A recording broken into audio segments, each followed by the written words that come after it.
exaggeration. And then you've got unemployment being touted as 5.8. I've seen it at 5.6% right now, and they quoted it as 5.4 on January, unemployment in January of 2008 was 4.8, and they had it quoted as 7.8. So lots of exaggerations going on in a lot of these numbers the president was throwing around, and people throwing around for him, quite frankly. So you're looking at a lot of economic talk that doesn't add up in many of the things that he talked about. For instance, tonight, after a breakthrough year for America, our economy is growing and creating jobs at the fastest pace since 1999. The official figures from the U.S. Bureau of Economic Analysis put the gain in real gross domestic product at an annual rate of 5% in the third quarter of last year. Those are the most recent figures available, and they represent the best quarterly gain in some time, but not since 1999. The GDP grew at a rate of 6.9% in the third quarter of 2003 and 7.8% in the second quarter of 2000. So that's not true. He does not have the best economic growth since before Bush was president. That's just not true. President spoke in President saying the economy is creating jobs. BLS puts jobs at 866,000, and that's not the best 3-month gain since 1999. So there's a lot of numbers he was throwing around about how great the economy is, and they just were not adding up in terms of his speech. You've also got sick pay, the only advanced country on earth that doesn't guarantee it. Again, that's just not the case. You've got Canada and Japan that don't do it. And then one report says 11 countries guaranteed pay for an illness requiring 5-6 days. Others pay for some missed time, but not all 5 days. So the idea that the U.S. is the only advanced country that doesn't provide it is nonsense.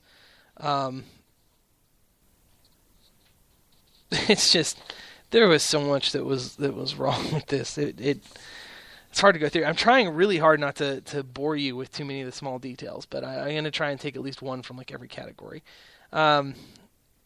that this article laid out here in the fact checking, because it's a really great article. And like I said, on USA Today, they went through it line by line, but I'm not going to do that to you guys tonight.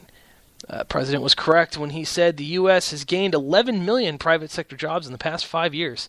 And over the past 5 years, our businesses have created more than 11 million new jobs. That's true. As far as it goes, the economy gained 11,215,000 private sector jobs between February 2010 and the preliminary numbers for December of last year. Boop, boop, boop. Of course, the president said nothing about the 4,210,000 private sector jobs that were lost during his first 13 months as president. But again, there's a lot of public sector stuff that was involved there. And the rate of teen pregnancies has been declining for decades, and the president was taking credit, saying that teen pregnancies and abortions are nearing all-time lows. So they've been decreasing for years, but according to the CDC, the number of teen births was 57% lower than in 1970. It was also 50% lower than in 1970. So there's a decline from 2012. So it is what it is. He was right when he said they're nearing all-time lows. So we've been going down for years, but it's not necessarily something that the president should be claiming credit for. But because it's been, like I said, it's been going down for years. We know that with modern science progression, it's going to go down. We know that a downward trend like this isn't related to somebody that started even around the time the trend starts. It's going to be something that influenced it a little ahead of that. But he's touting the numbers, but we still have more teen pregnancies than Canada and the UK, according to the United Nations stats. So we're not, we're like, yeah, there's less teen pregnancy, but we tend to forget that there's other countries out there that are doing a lot better on stuff like that. But they also have more proliferated abortion and contraception and sex ed and stuff like that. So that may have something to do with it. Now, he also talked about China committing to decrease their carbon footprint, their emissions, and that is a load of crap. China is one of the worst polluters in the world, if that's your thing. The extent of China's commitment that he talked about, intends to achieve the peaking of CO2 emissions around 2030 and make best efforts to peak early, and intends to increase the share of non-fossil fuels in primary energy consumption to around 20% by 2030. So, it's really funny because it's a non-binding agreement. It's all about intentions, and it's not really the case. I mean, it's nothing to brag about because it's non-binding. They don't have to actually listen to it, and we won't know for a fact if they will. They probably won't because A, they're a government, and B, they're China. But nonetheless, the president bragged about it. So, fun stuff. Now, Obama says, more of our people are insured than ever before, early in his speech. However, we don't know that yet. We don't have the full 2014 federal numbers yet, so we don't know for a fact that that is the case. The number of uninsured dropped by 10.6 million non-elderly adults between September 2013 and 2014. That is the first open enrollment period. But again, we're not sure how his numbers stack up in terms of reality because they're not out yet. So he's writing checks that we don't know if they're going to go through. He did talk about the deficit, and the president was pretty right on in terms of the deficit going down this go-round. That's not necessarily something to brag too much about. The reason the deficit's going down, and this is, Milton Friedman talking, not yours truly. I'm a big fan of Milton Friedman. I ascribe to his way of thinking when it comes to economics. The Chicago School, I believe. Milton Friedman said that Bill Clinton's surpluses were the result of divided government not working together to pass more programs and laws, etc. And because they couldn't work together, they ended up not spending as much money. And because it happened for so long, and because we had the net bubble and everything, the booming of the internet industry, not counting the bubble, the economy still really grew with the internet boom. We had a surplus, a big one. And with Obama and a government that can't work together, we see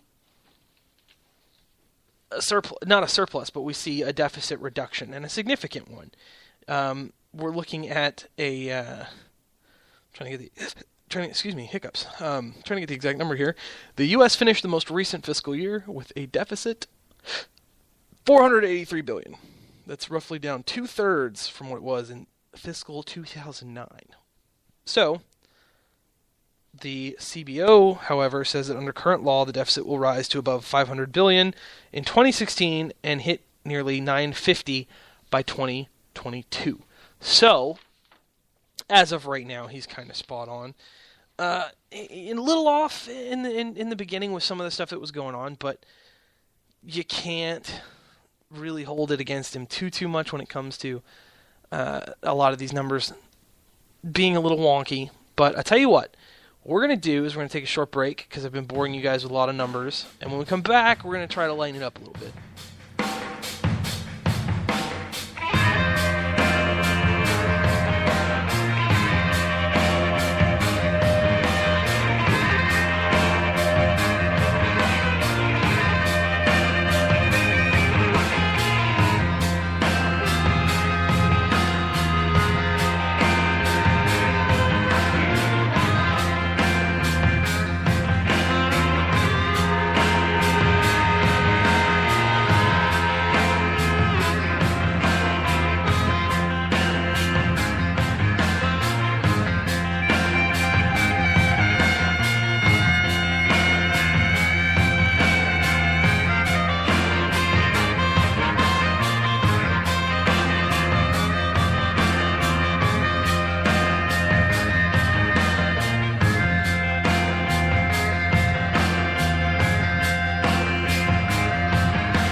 Alright, folks.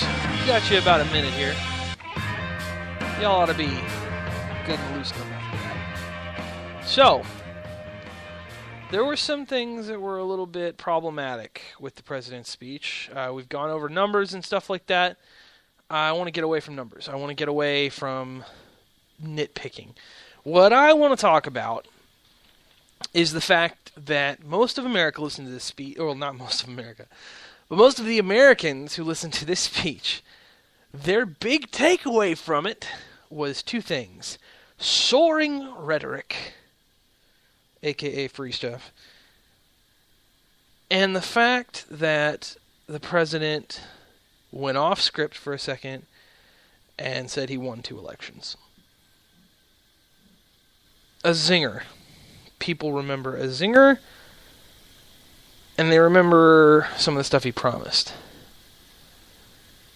Stuff he talked about.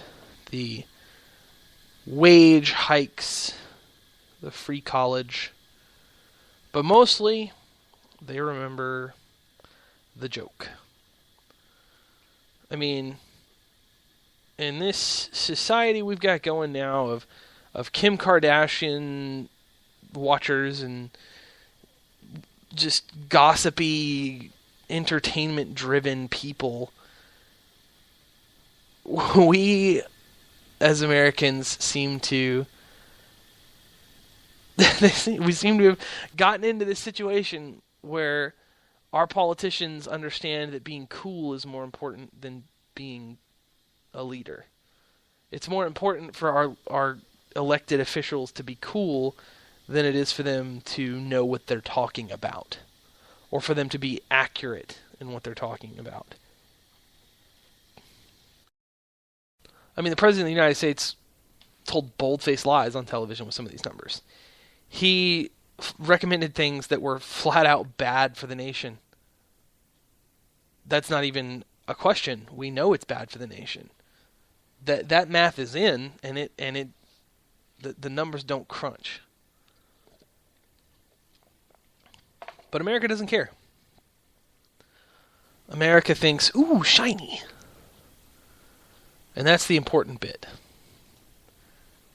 It's really disheartening for a lot of reasons, because it shows you what you're dealing with in terms of how to win people over.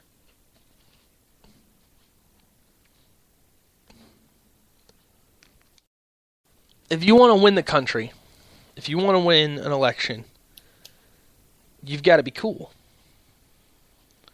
You've got to have some sort of cool factor.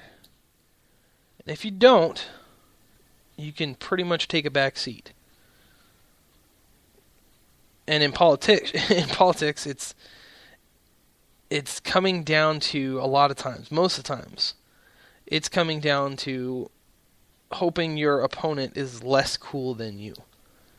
And I say it that way because, generally speaking, politicians are not cool. They are not hip. They are not icons. I mean, most people don't even know who the President of the United States is. And that includes college students. They don't know who is running the country. I mean, arguably Joe Biden's not running a tea kettle. Not even running a hot bath, let alone the country. But